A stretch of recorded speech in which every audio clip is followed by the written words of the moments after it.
Hello, everybody. Welcome to Conversations with Epiphany. Today, I have retired NBA player Shelton Jones.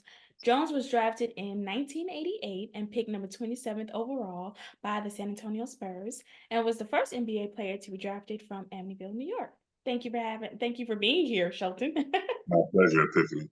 Yes. I'm going to take it all the way back from the beginning.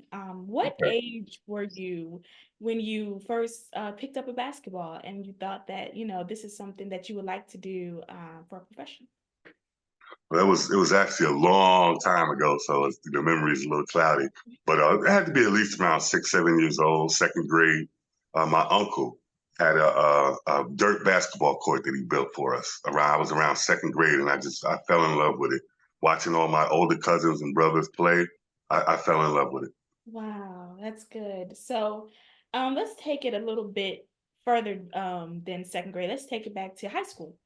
All right. In high school, when did you start noticing buzz around your name about like different college scouts and things that wanted to recruit you for college to play on their teams? Well, I'll say it started around, actually, from my ninth grade year to my sophomore year, I grew 6 inches. Wow. First of all. And being a point guard, which is the person who handles the ball a lot, and I grew that fast. So that means now I'm a big point guard. So my junior year, fast forward to my junior year, after that season is when it all happened because all the scouts started coming. I went to a camp, a basketball camp, a Long Island ABCD camp or something like that, my junior year. And after that, everything just blew up. As a matter of fact, I signed with St. John's University after my junior year. Wow. Yeah, and that's my next thing. So in high school, did you already know that you wanted to stay in the state of New York to play for like a big East school such as St. John's, or did you ever think about moving away out of New York? I actually never thought about going away. Even when I was a young kid playing intramural basketball locally, my coaches used to let me stay over their house before the games, so I wouldn't be late and stuff like that. So, and we would always watch college basketball, and I got my fill of St. John's basketball. So I just kind of fell in love with it right there. I never thought about going anywhere else. Perfect. Yes. So let's take it after, like you said, you're about to graduate high school. I know you're excited. Yeah, So we're actually graduating like from high school, about to start this new chapter of being a college student athlete. right. Um, how are you feeling? Did you get like acclimated to your coaches, to your teammates and everything pretty quickly, or it took a while to adjust It everything? wasn't quick at all. Like for the first, I'll say 2 months, Mhm. when we first started practicing and school first started, I wanted to quit. Yeah. Oh my goodness, because I was like a little kid. I was 6 foot when I went to St. John's. I was 6'7", 175 pounds. You see what I'm saying? And I grew. And by the time I left there, I was 6'9", 220. Wow. You see, so when I first got there, I was a kid playing against grown men. Mhm. And I swear, I used to call home every day, like, no way I could do this. There's no way I'm coming home. They were killing me. They were destroying me. But after about 2 or 3 months, I started to pick it up slowly but surely, and then it just took off for me. That's good. I know going from, like you said, 6'7", 170 to like, going to 6'9", yes, huge. So Yep. I would say, so you're getting the groove back in like, playing college and everything like that. So what would you say is your most impactful college game that you played? I don't know if it was so much one game in particular, but I know my senior year was big. You know what I mean? I averaged like 19 points. I had uh, 10 rebounds, 9 rebounds, something like that. And I was like number one and number two in the entire Big East. So I believe that my senior year, because all throughout my 4 years, they would always question my consistency. Mhm. You know what I mean? Forget about the fact that we had 5 Hall of Famers on the team, and they expect me to every game to do. But yeah, so I think my senior year because it was most consistent for me.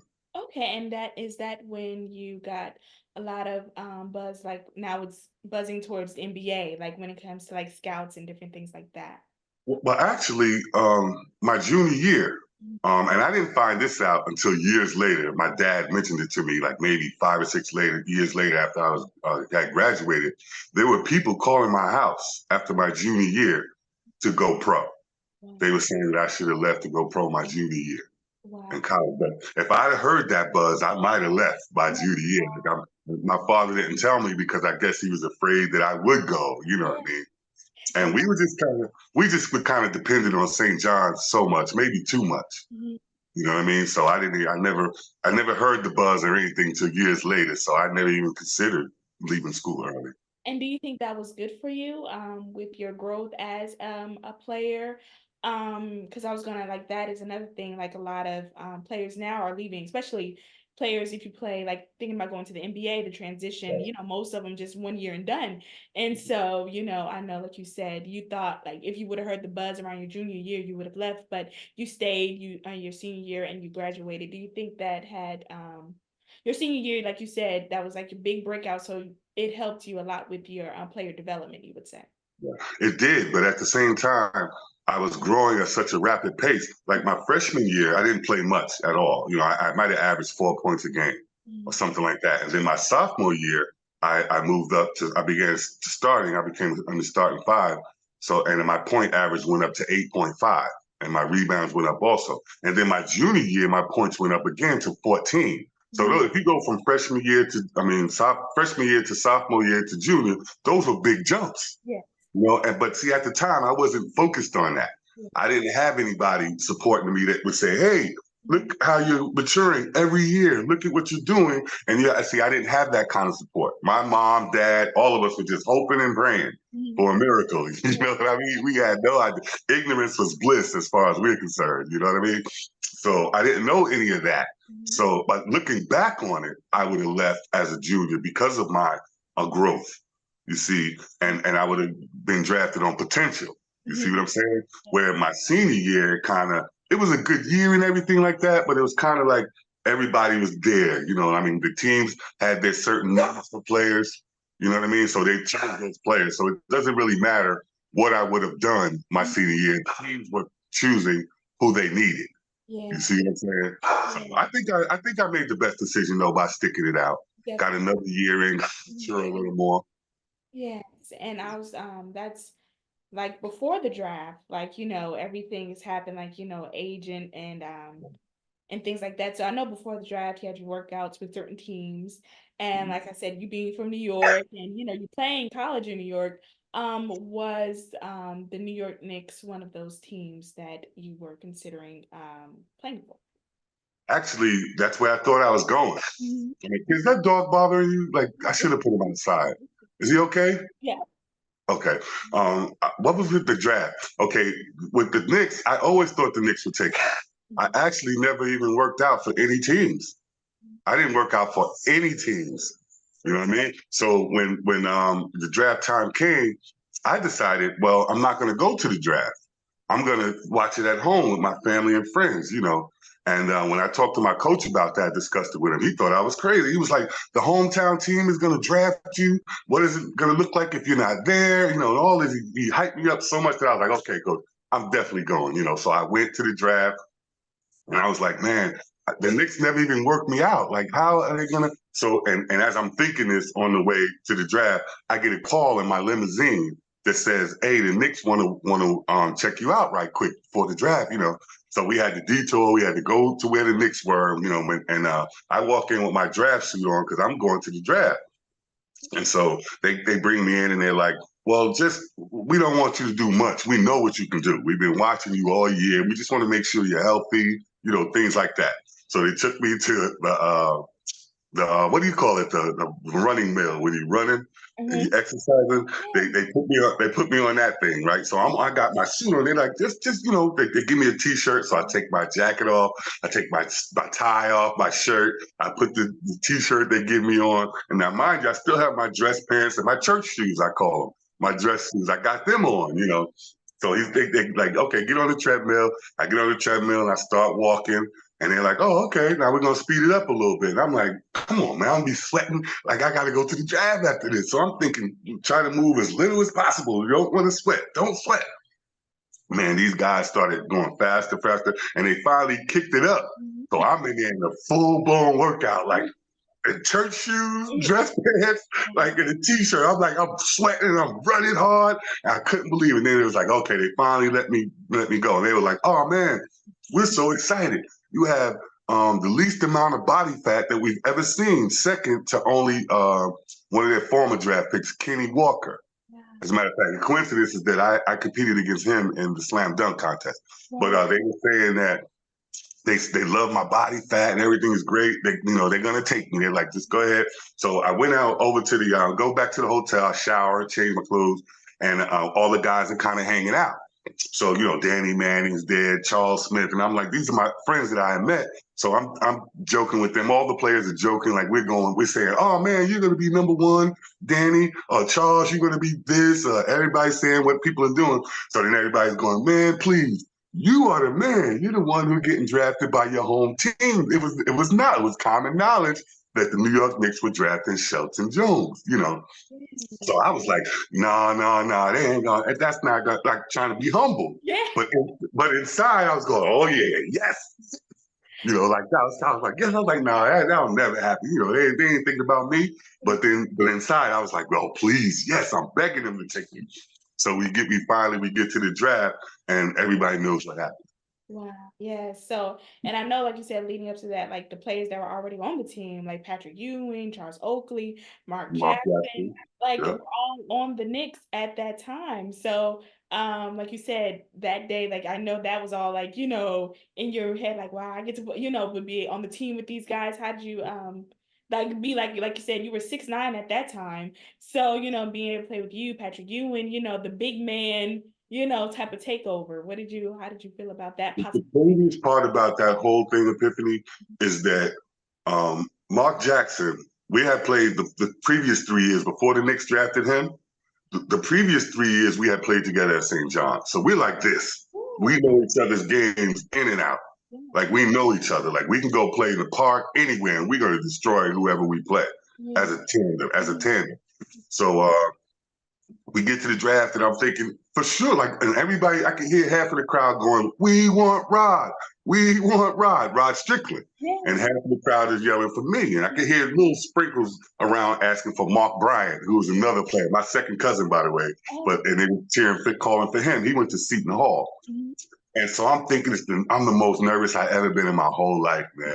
Because on one part of my brain is thinking, man, your dream is about to come true. You're about to play for the New York Knicks, the team you grew up watching. And then the other side was saying, man, it ain't no way. Who do you think you are that you're going to, I started thinking about being molested as a kid and the enemy started bringing all this stuff to my head. And I was like, oh, man, maybe I'm not.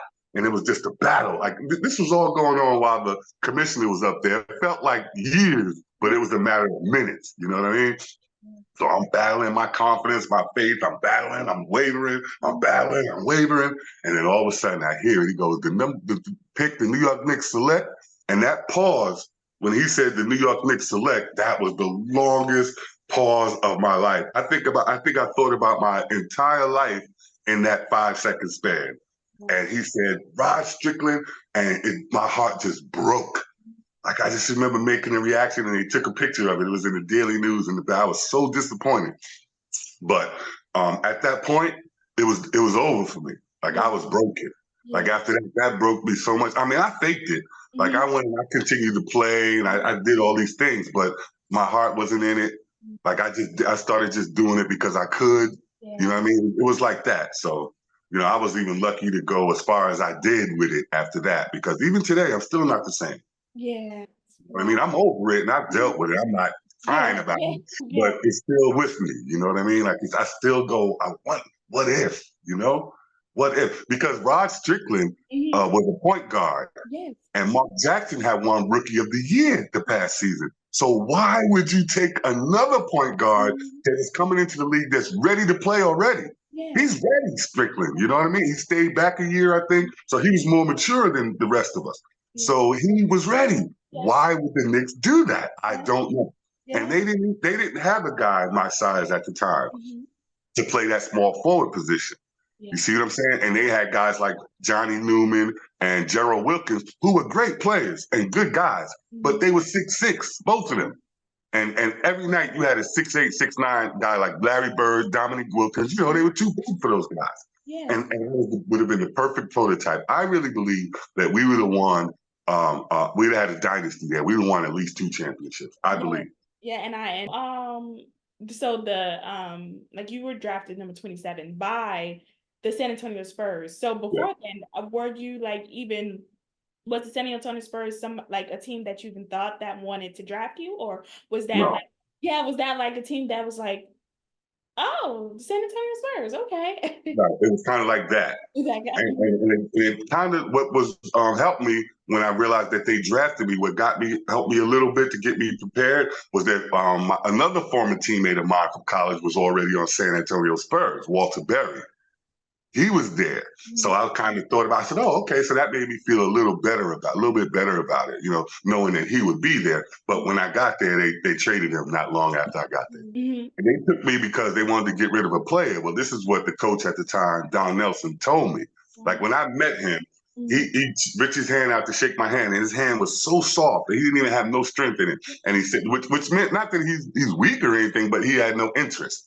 Is what I gathered from it. And he said to me, look, we don't even think you can play in the NBA. We just wanted to get rid of this bum that was on our team. Yeah. And I was like, wow, he's talking about this guy like that. I know you don't give a damn about me, you know. And he just the whole time, he never put me in practice to learn the plays. He put me in to do the drills, you know, the hard stuff. But then when we started learning plays, he never put me in. Wow. Never. And I never understood that. It's almost like he wanted me to fail to prove that he was right. You know what I mean? So it was that kind of thing. So I would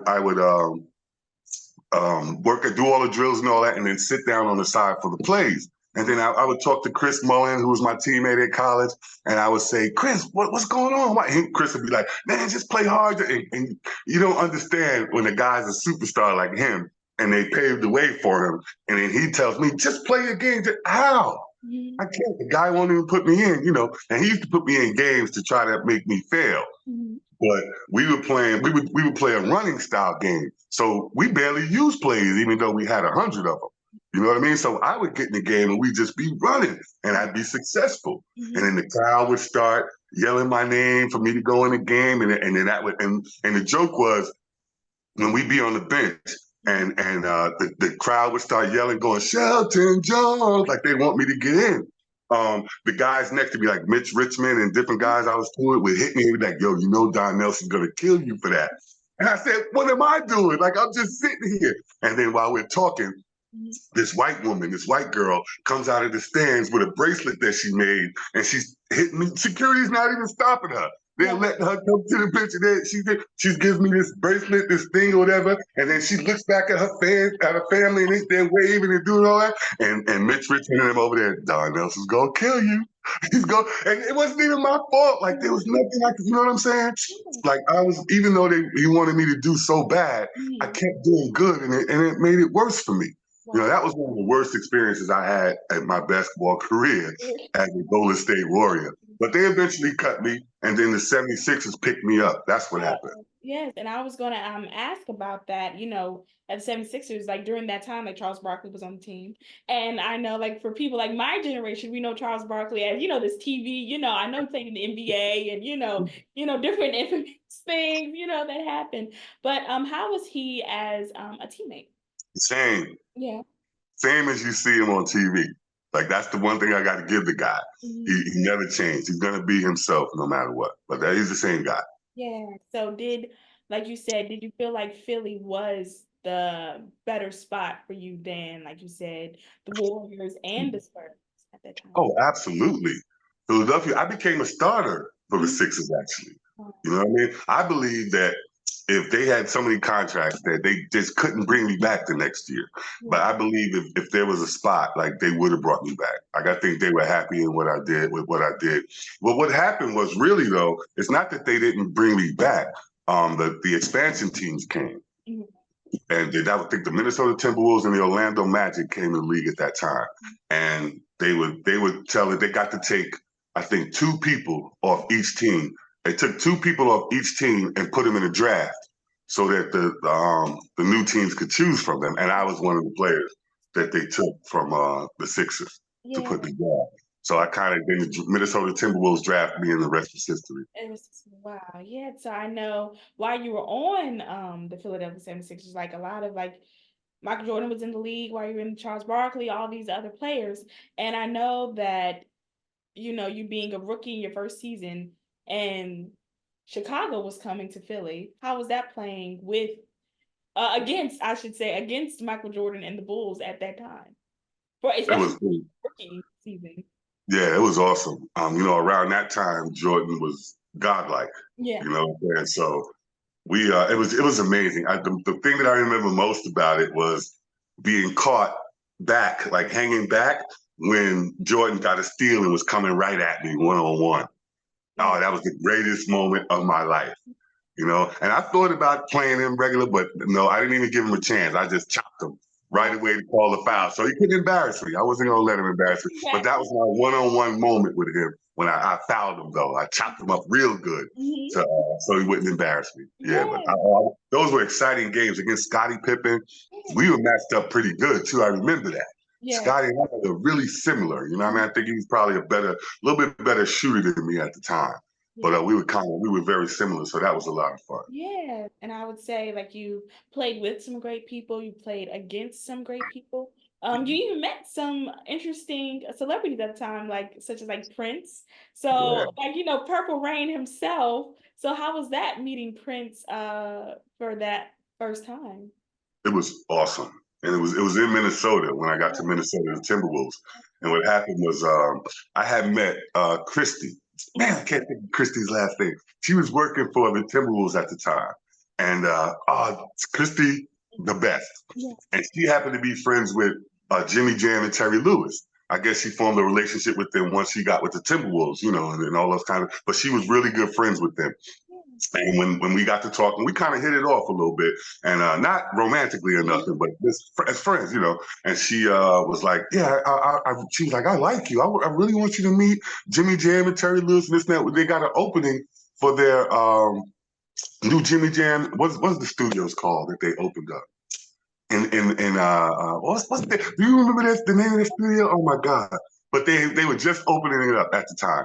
And so I was like, oh yeah, of course, I'd love to go, you know. So I went to the opening. I remember going, and they had it was packed. It was a big studio and it was packed with a lot of people. And it was mostly singers and actors. It was hardly any I'd say regular people, but it was hardly any regular people there. It was all celebrities basically. And, you know, so I was just looking around like baby faces over here, Alexander O'Neal and Sherelle and, you know, all this stuff. So, and Johnny Gill and Donnie Simpson, you know, they playing pool when I come in. So I get in there and I'm like, oh my goodness, I'm trying to play it cool. But I see all these people growing up, you know. I mean, I see them, I'm like, man, I'm chilling with them right now. So I'm trying to talk to Johnny Gill, and you know they're kind of like brushing me off because they don't know who I am. They just like, hey, brushing me off. Oh yeah, good, nice to meet you. They still playing pool, you know. So, but the thing I noticed, I'm watching around. I noticed that Johnny Gill, Babyface, at the time, all these people, Sherelle and all, they were out there with me. See what I'm saying? I'm free to touch them, whatever they doing, I'm doing, you know? But that's how I knew who the real stars were, because Janet had a line. She had a room and a line. And ropes. You had to get in line to get in to see her. Prince, same thing on the other side. You had to get in line to get in there to see him, you know? So that's how I was like, whoa, you know, like Johnny, I'm like, Johnny, don't act funny to me. You out here with me, brother. Like, Babyface, we together, you know. Oh, but it was a great time. But when I got to meet them, was the night of it was a big weekend. The night of the studio opened up, and then the next night was the Timberwolves was our first game, and we were playing against the Lakers. You know, Magic Johnson and Worthy and those guys. So it was big. It was the whole weekend it was hyped in Minnesota. Everybody was so excited. So after the party, the next night comes, and we play the Lakers. You know, everything goes on, whatever, and I'm in the game, I'm playing, and then like I wore goggles when I played because I had surgery on my right eye 3 times. Like I know people look at me and think I'm cross-eyed, but no, I had surgery 3 times in my right eye for my retina. So I'm wearing my goggles. James Worthy has his goggles on, so I'm guarding him. And I've been watching this guy my whole life. I patterned most of my game after this guy. Like everything he does, I do. You see what I'm saying? Yes. That spin move he does, all the block, I do the same thing. Yes. Take off from far away, stretching, dunking like this, I do that. You Yes. know what I mean? So it was hard for him to do anything against me because I knew everything he did. You know, and I'm on him. So one time he got a little frustrated because I was playing him a little physical, a little good. So he throws a little elbow. So I push him back. So then it was dead. It's the funniest thing ever. Both of us got the goggles on, matching up. I was cracking out, and then I could hear Magic just coming on. Magic Johnson was like, young fella, you didn't even make this team yet. You better go sit down and hope you can make this team. And he was right, you know, but I thought it was messed up, man, because I love this guy. Magic Johnson, I was supposed to be the next 6'9" point guard because of Magic Johnson. I watched him as a kid, and that's why I believe the Bible says, thou shalt not have any idols. Because every one of my idols that I met let me down. Like it was incredible. They just didn't care. Like it was incredible. The nicest guy to me in the league, so that by that point so far, was Isaiah Thomas. I don't know if you remember him, but he gave me some great knowledge. He took some time with me. Like it was incredible what he gave to me. Yeah. You know, but you know, yeah, my idols though, they kind of let me down a little bit. But yeah, in Minnesota. And then the next day though, after the not the next day, but the night after the game was over. You see what I'm saying? Because now that they saw me squaring up with James Worthy, I think they know me. Like they're like, oh man, that's the guy who, you know, like so yeah. So we get to the party after the after party for the game for the Timberwolves. And who's the first person I see when I get there? I'm coming down the stairs and he's coming up. And he's going, last night, he tried to treat me like I was a bum. He didn't even barely looked at me, kept playing pool, Johnny Gill.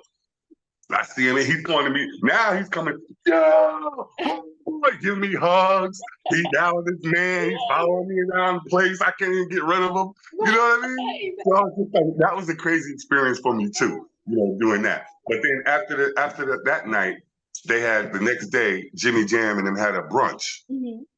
And Janet and Prince came with them. And I think it was me and I think Christie and Pooh Richardson or something like that. He was another player on the team. We all went to brunch with them. So, and it was like I was sitting right next to Janet Jackson, and we would start talking about like basketball or the Timberwolves and stuff like that. And she'd look at me and she'd touch me and she'd go, well, what do you, and I don't even know what she asked me. Or she touched me like, well, what would you? And I'm sitting there like, well, I know, wow, DJ yeah, I didn't show it on my face, but inside I was going, I was giving, I was like, oh my goodness, I'm talking to you. And she's all touching my shoulder and talking to me. And Prince is right across from me. He's not saying much. You know what I mean? Prince wasn't saying much at all. He was just sitting there with his glasses on. I'll never forget. But then when we got up, when we went to go get our food and stuff like that, he stood next to me and he looked up. And he said, when do you stop? You know, something like that. So then that kind of broke the ice. And he was telling me that he could play ball and all this. And I didn't believe him. Wow. I swear I didn't until years later when I saw a sketch from what's the guy's name the comedian who Dave Chappelle. Okay. You see that sketch where he did Prince when he said him and Eddie Murphy's brother, they were playing Prince in basketball. They said Prince tore him up. So I was like, maybe he was real. Maybe he really could play. But I remember he told me that, you know, when I met him. But that was my story of meeting him and Janet Jackson. That is how I know, right? Janet Jackson, like wow, Prince and awesome. Yes. So I know, like, you know, your NBA career, I know you have a lot of ups and downs. So what are 3 words or, you know, a saying that you'd use to sum up your career? 3 words, I'd say one big party. I'd say one big party because like I told you, when the Knicks didn't draft me, it broke me. Yeah. I was broken. So I didn't really work on my game like I should have. I didn't really do this or do that, but I did party. Yeah. I met a lot of people. I had a lot of fun. Yes. So I'll call it one big party. Wow. Yes. So thank you so much, Shelton, for joining me today. And thank you for having this conversation with me. My pleasure. Thank you.